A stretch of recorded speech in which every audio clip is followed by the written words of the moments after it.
Jadi Romo Kiai Haji Abdul Wahid Juhdi niku lahir tanggal 17 Agustus 1959.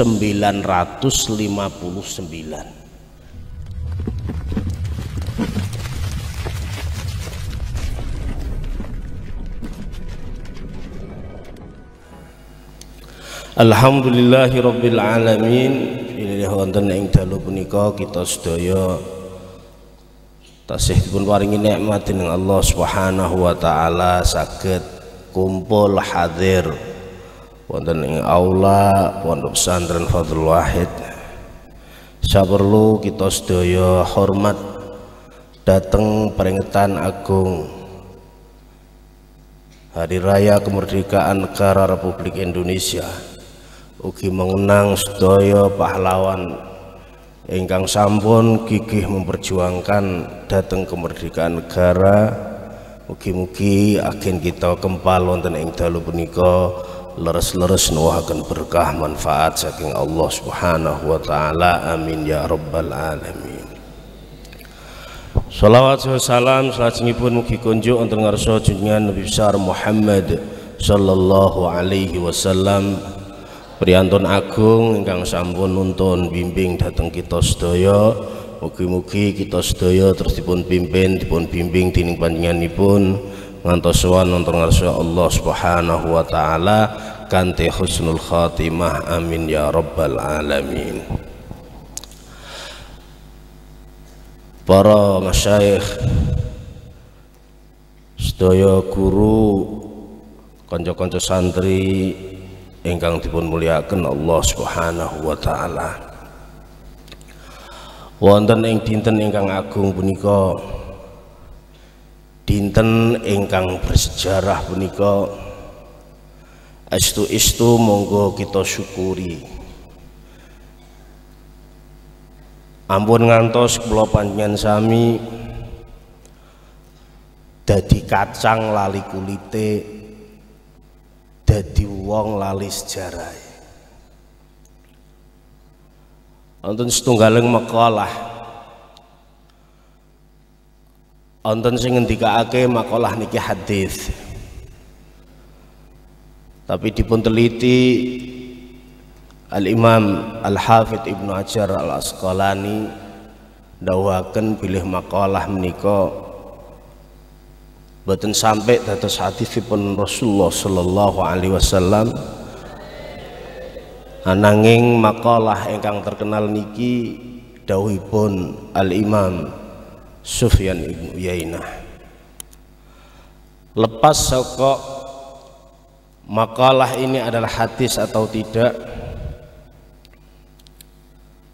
tapi makna ingkang wonten niku dados kebenaran lan kasunyatan. Fa inda dzikris salihina tanzilur rahmah. Anten sing ngendikane fa inda dzikris salihina tatanazzalur rahmat.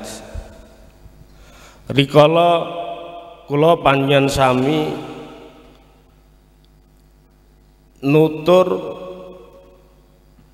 ngeling-eling dateng sejarahe wong saleh, sejarahe tiyang ingkang sae, sejarahe tiyang ingkang mengukir sejarah kehidupan kanthi sae. Tanzilur rahmah utawa tatanazzalur rahmat. Rahmatipun Allah Subhanahu wa taala iki bakal dipun turunake ngguyur dhateng kita sedaya. Dimula wonten ing tanggal 17 Agustus menika kula panjenengan sami kedah emut, kula panjenengan sami kedah ngerti piye perjuangane, piye sejarahe para pahlawan merebut kemerdekaan, sing saengga kanthi kula panjenengan sami merasakan dan mengenyam kemerdekaan niki. Ngibadah iso penak, ngaji iso penak, bahkan dalam tatapan kehidupan kula panjenengan sami ngrasakaken sedaya kepenak.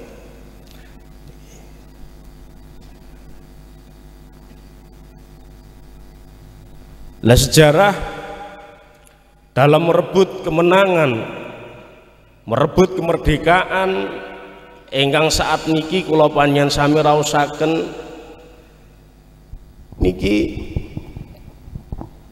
tidak lepas daripada perjuangan para ulama, tidak lepas dari perjuangan para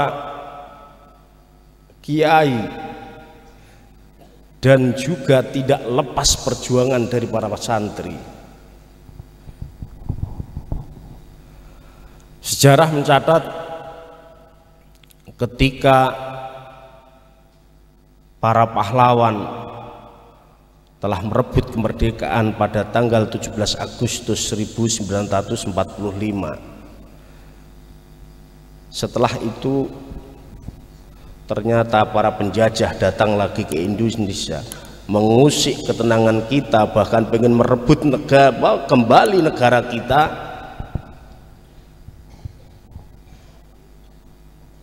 Romo Kiai Haji Hasyim Asy'ari, muassisu Jam'iyatin Nahdlatul Ulama,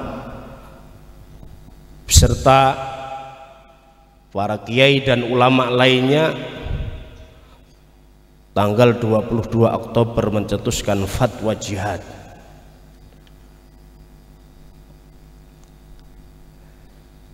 Fatwa jihad ini didengungkan di seluruh masyarakat pesantren, di seluruh lembaga pendidikan, yang akhirnya mereka terbakar, tumbuh rasa patriot membela negara.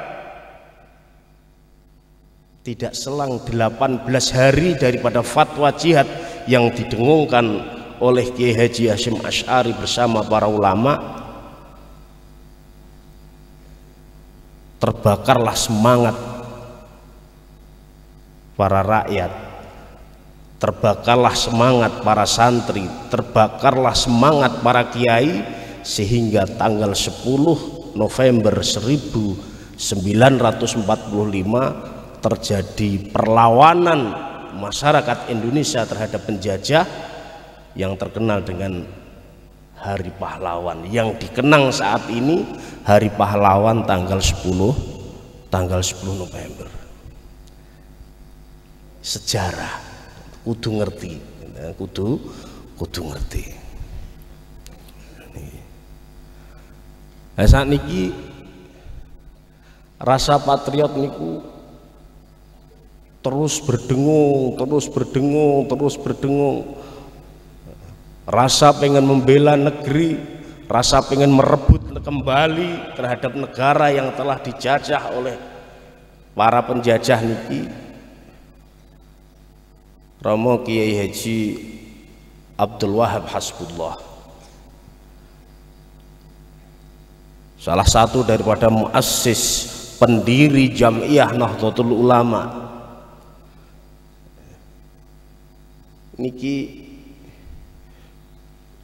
juga terus berjalan maju dengan menulis bait-bait puisi berbahasa Arab. Jadi biyen cilik aku gak kenal bait syairiku, gak kenal. Jadi bait-bait puisi yang dituliskan oleh Kiai Haji Hasbullah Abdul Wahab Hasbullah ora kenal. Jadi zaman saiki Masya Allah, jadi rasa patriotisme yang ditumbuhkan oleh para kiai, bagaimana Kiai Abdul Wahab niki membakar para santri semangat untuk melawan penjajah. Beliau menulis bait-bait puisi tentang patriotisme, ditulis nggo bahasa Arab. Jadi kenapa ditulis nggo bahasa Arab? Yo ben ora dipahami karo wong, ora dipahami karo penjajah. Sing ngerti ben santri tok. Sing ngerti ben santri tok. Dadi rikala Mbah Yai Maimun Zubair niki menyampaikan, dulu aku nek ngaji nggone Mbah Yai Hasyim iku sering dijak Mbah Yai Hasyim membangun patriotisme, membangun rasa semangat untuk melawan penjajah, iku dijak nyanyi apa? Subhanul Waton. Dijak nyanyi Subhanul Waton. Ini Mbah Yai Wahab Hasbullah. Jadi membakar semangat para santri dengan menuliskan bait patriotisme ben ora iso difaham karo penjajah, tapi semangat santri terus berkobar. Kula iki mengenang dateng Mbah Yai Abdul Wahab Hasbullah, ora usah ngadeg linggih, tapi kepalkan tangan Anda, mari kita syairkan dan lantunkan bait ini bersama-sama. Yo jo turu. Iya. Apal ora? Ayo. Ya lal waton. Tangane semangat ya. Ayo cepet. Ya lal waton, ya lal waton, ya lal waton, hubbul waton minal iman, wa la takun minal hirman, inhadu alal waton, ya lal waton, ya lal waton, ya lal waton, hubbul waton minal iman, wa la takun minal hirman, inhadu alal waton. Indonesia biladi anta unwanul qawmat, kullu man yahtiba yawman Allahi hayyal qa'imama, kullu man yahtiba yawman Allahi hayyal qa'imama. Pusaka hati wahai tanah airku, cintaku dalam imanmu, jangan halangkan nasibmu. Bangkitlah hai bangsaku, pusaka hati wahai tanah airku, cintamu dalam imanku, jangan halangkan nasibmu. Bangkitlah hai bangsaku, Indonesia negeriku, engkau panji martabatku. Siapa datang mengancam bukan binasa di bawah durimu. Siapa datang mengancam bukan binasa di bawah durimu.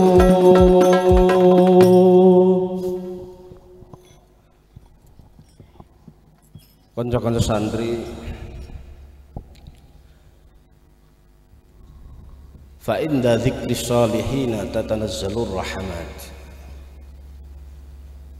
Itu sejarah yang telah ditempuh oleh para pahlawan, yang telah ditempuh oleh para kiai, yang telah ditempuh oleh para ulama, yang telah ditempuh oleh semua masyarakat Indonesia untuk merebut kedaulatan negara Republik Indonesia. Lah saiki bagaimana kita sebagai santri, utamanya santri Fadlul Wahid, untuk mengisi kemerdekaan ini. Zaman biyen itu perang Al-Ghazwa Al-Askari, perang tentara, perang adu fisik, perang adu kekuatan. Bukan berarti setelah kita merdeka penjajahan itu akan berhenti secara total. Ternyata tidak. Kalau dulu kita perang adu otot, tapi sekarang kita perang yang terkenal dengan Ghazwul Afkar. Ghazwul Afkar, perang pemikiran. Wa Ghazwul Thaqafah, perang kebudayaan. Dimulai ketika sekarang kita menghadapi bukan perang adu fisik, tapi perang pemikiran, perang kebudayaan, perang pendidikan. Makanya tiada lain, kita harus merebut kemerdekaan dan berdaulat. Yang utamanya yang harus kita pikirkan, yang harus kita buat landasan adalah hifdzuddin. Hifdzuddin, menjaga agama. Jadi dengan kita melandaskan hati kita merebut kedaulatan sebagai negara yang merdeka, landasan utamanya adalah hifdzuddin.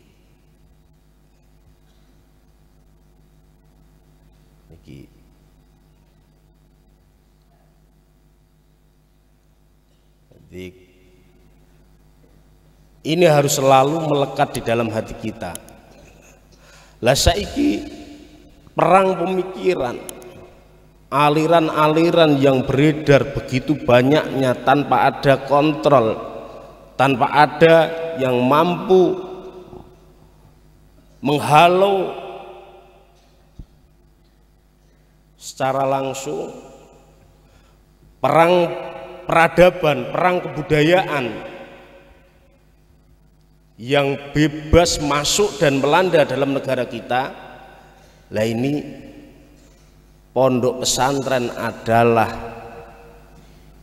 benteng yang terkuat untuk menjaga hifdzuddin niki, untuk menjaga daripada perang pemikiran, perang pendidikan, dan perang peradaban. Jadi tugasnya santri untuk mengisi kemerdekaan saat ini ngaji sing sregep, ngaji sing jegrep.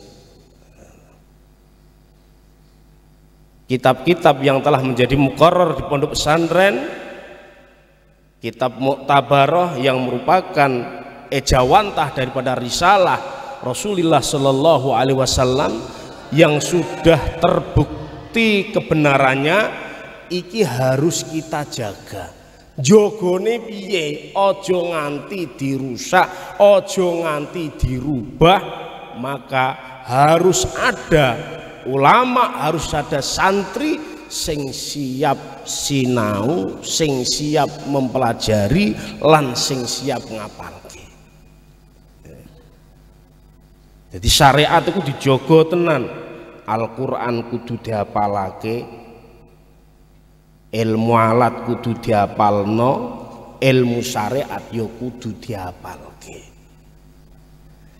Jika ilmu risalah nubuah yang ada di dalam pesantren itu dijogo tenan, ditoto tenan, direksa tenan karo santri, insya Allah yang namanya perang peradaban, yang namanya perang thaqafah, yang namanya perang afkar,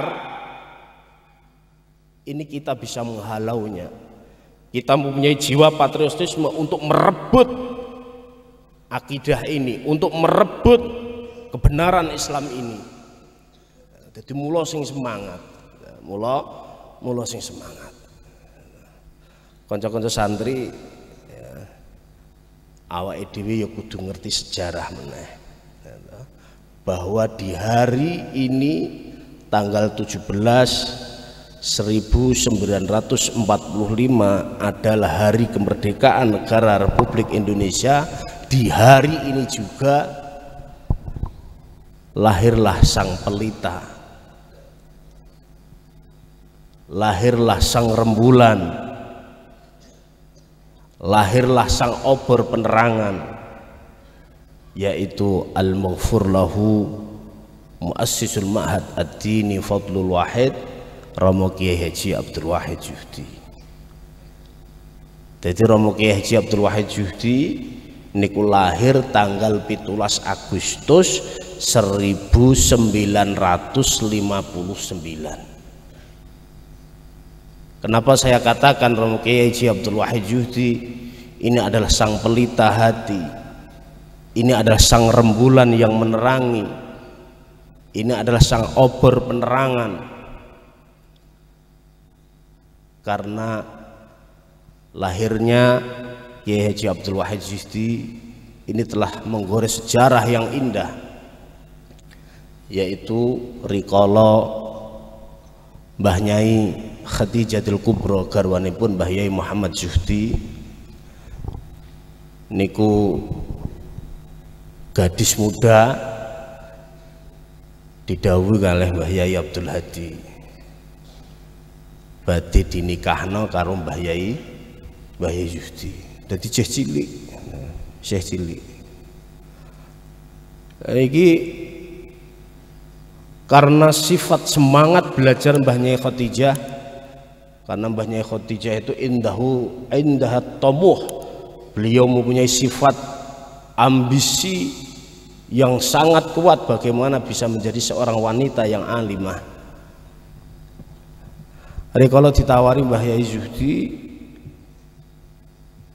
iki yo apa gak nderekno kok yo piye, nderekno kok cita-cita kandas. Akhirnya Mbah Nyai Khadijah iki nderekake dhateng dawuhipun Mbah Yai Abdul Hadi. Dan Anda harus tahu bahwa Mbah Nyai Khadijah itu adalah putra angkate Mbah Yai Abdul Hadi. Jadi Mbah Yai Abdul Hadi Al-Arif Billah walina Allah Subhanahu wa taala ngene pondok langitan niku mupu putra loro. Sing siji Mbah Yai Abdul Fakih, sing nomor loro Mbah Nyai Khadijah. Jadi akhirnya Mbah Nyai Khadijah nderekake dhateng dawuhe Mbah Yai Abdul Hadi, dinikahke kalih Mbah Yai Muhammad Syihdi. Akhirnya Mbah Nyai Khadijah itu mengajukan satu persyaratan, kula purun nikah ananging benjang Ramadan kawula tetep badhe tabarukan pasan tenggene Pondok Lasem. Persyaratan itu dikabulkan oleh Mbah Yai Abdul Hadi. Ya wis gak apa-apa, sok poso awakmu budal pasan nggone Lasem. Wis akhirnya nikah pun terjadi antara Mbah Nyai Khadijah kali Mbah Yai Abdul Hadi. Ya, tapi ternyata pernikahan itu langsung membawa hasil. Jadi rikala Ramadan tiba, Mbah Nyai Khadijah HP toto budal nenggone Pondok Lasem tabarukan pasan Ramadan. Ternyata di dalam perut beliau fasyaurat ma yash'uruhul hamil. Jadi apa ngerasa koyok sing dirasakno wong sing lagi lekasan, wong sing lagi hamil. Akhirnya tenan esoke Mbah Nyai Khadijah iki positif hamil. Ketika positif hamil nangis sak banter-bantere anggene nangis, sawedih sak sedih-sedih mergo napa? Ora sida pasan. Gak sida pasan. Lari kala Mbah Nyai Khadijah larut di dalam kesedihan iki sare. Rikala sare niki dirawuhi kalih Rasulullah sallallahu alaihi wasallam. Jadi rikala sare dirawuhi Rasulullah dawuh, Khadijah ora usah susah. Gak sido pasan gak popo. Iki lho tak ijoli. Jadi Kanjeng Nabi mundut bulan iku separuh dipundhut Kanjeng Nabi dilebetke tenggene napa? Tenggene madarene Mbah Nyai Khadijatul Kubra iku. Lah bakdo diparingi napa niku rembulan niku bulan niku wau. Terus diparingi wiridan. Diparingi wiridan. Jadi wiridan kanggo ndongakno sang jabang bayi yang seperti rembulan iki diparingi wiridan, paringi donga. Wah, setelah Kanjeng Mbah Nyai Khadijah iki wungu iki beliau masih sangat hafal dan tidak lupa melantunkan zikir dan doa yang diajarkan oleh Rasulullah Shallallahu Alaihi Wasallam dalam mimpiku. Ya Allah, bejo banget awake dhewe, bejo banget iso nyantri ditakdirke karo Allah Subhanahu wa taala ngaji dengan fadlul wahid. Jadi guru kita, kiai kita bagaikan rembulan yang selalu menerang kita. Lagi ternyata terbukti Kiai Abdul Wahid kecil itu sudah semangat sekali dalam belajar. Ora leda-ledi, ora leda-ledi, tamuh sangat berambisi sekali piye bisane apa sing nang ngarepe dilalui kabeh. Iki Yai Wahid. Paham ya? Jadi awakmu umur 13 tahun lagi mondok. Pegon ae gum iso. Ya. Ayo Quran ae urung teteh.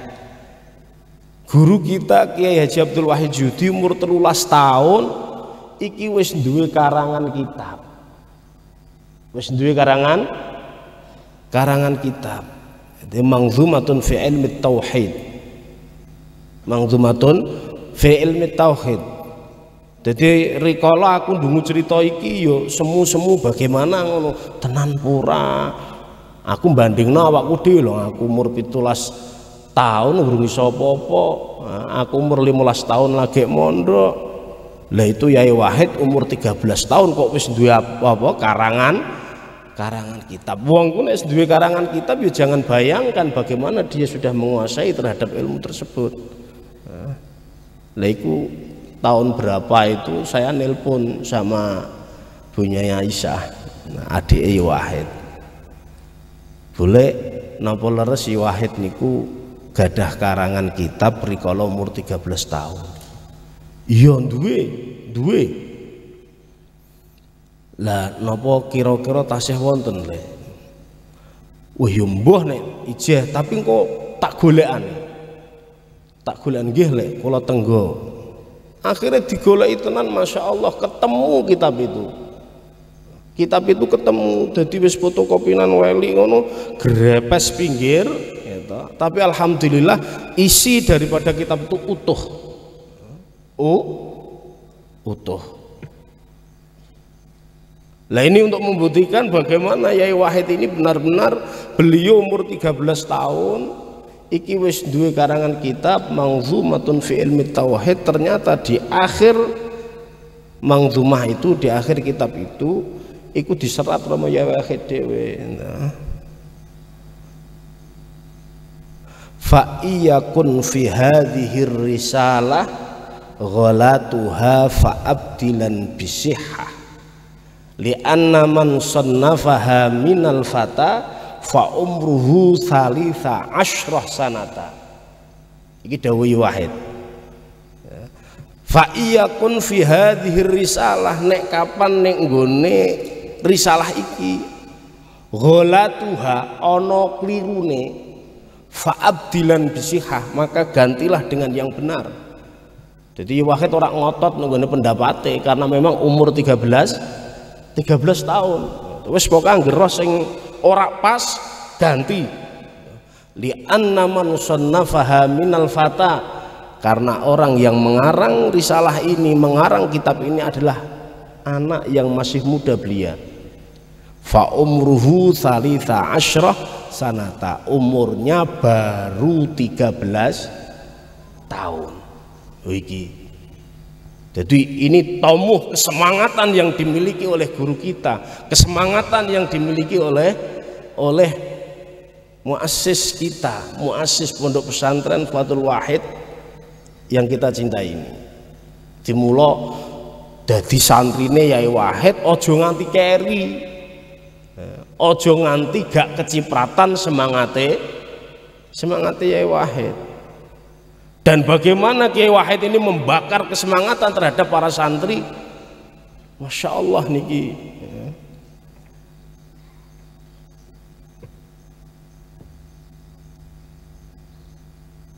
Tapi sampai zaman semono ya, zaman semono santrine Wahid ku jarang sing putrane kiai. Jarang sing putrane kiai. Rata-rata sing mondok dadi santrine Wahid iku orang kalangan menengah ke bawah, wong ra duwe-duwe. Ora duwe. Itu semuanya dibakar Yai Wahid bagaimana mempunyai kesemangatan yang kuat, ambisi yang kuat, tamuh dalam belajar. Beliau melantunkan dan menulis puisi bahasa Arab, wa kulluna sawa faman jadda wajad falam yanal napa falam yanal bila ta'allum min ahad. Jadi santri dibakar semangate. Wa kulluna sawa, awake dhewe padha. Padha wong desa, wong gak duwe, randi nasab, ora gus, ora sayyid, sama. Falam yanal bila ta'allumin ahad. Gak ono sing berhasil tanpa belajar. Ora ana wong sing belajar nek kapan tanpa dia belajar, tanpa mempunyai keinginan yang tinggi, tanpa mempunyai tamuh, ndak bakal berhasil. Ora bakal berhasil. Ora ndelok anake sapa, nasabe kaya apa, tapi kalau mempunyai semangat yang besar, mempunyai semangat yang tinggi, maka keberhasilan akan menunggu. Apa? Keberhasilan akan menunggu. Iki wa kulluna sawa faman jadda wajad falam yanal bila ta'allumin ahad. Ini pembakar semangat guru kita. Jadi wong sing do gak duwe nasab, bapake tani blejet, bapake gak iso maca Quran, kadang orang limpruk ning pondok. Alah aku gak anake sapa? Kadang-kadang to sampean nek sadar. Nah, wong tuane sampean ku nek masalah nang mondok niki masyaallah niki bapakipun pun bodho. Ampun ngantos anake kula niki bodho. Wis mbah kaya apa ampun kados bapake lho nek trimo ora kaya bapakmu yo gampang no. Wong bapakmu ora iso maca Quran, kowe iso maca Quran, wis ra padha to. Ndak, tapi Wahid membakar semangat kita. Wa kulluna sawa faman jadda wajad alam yanal bila ta'allumin ahad. Paham ora? Apal ora? Ayo bareng-bareng biar terpatri nenggone apa atine sampean kabeh. Bareng-bareng. Wa kulluna sawa faman jadda wajad falam yanal bila ta'allumin ahad. Semua sama, siapa yang giat maka akan berhasil, dan tidak ada falam yanal iki ora ono sing iso berhasil tanpa DNN belajar. Wis paham ya? Jadi sejarah kudu paham. Sejarah kudu paham. Jadi santri iku kudu ngerti sejarah kiai ku sapa. Ceritane piye? Kok iso duwe pondok gedene semene diparingi anugerah karo Gusti Allah kaya ngene ceritane piye? Kok duwe program apike kaya ngene iki ceritane piye? Iku santri kudu ngerti ya, santri kudu ngerti. Fa inda dzikris sholihina tatanazzalur rahmat. Jika kita selalu melajari sejarah-sejarah dari para sholihin, para ulama, insya Allah kita akan diguyur rahmat dari Allah Subhanahu wa ta'ala. wis iki sing iso tak sampeno, muga-muga awake dhewe terus ditulung karo Allah Subhanahu wa taala, diparingi semangat belajar ya, diparingi semangat apalan, niat golek ridhane Gusti Allah, niat jogo agamane Gusti Allah, niat mengisi kemerdekaan dengan hifdzuddin. Assalamualaikum warahmatullahi wabarakatuh.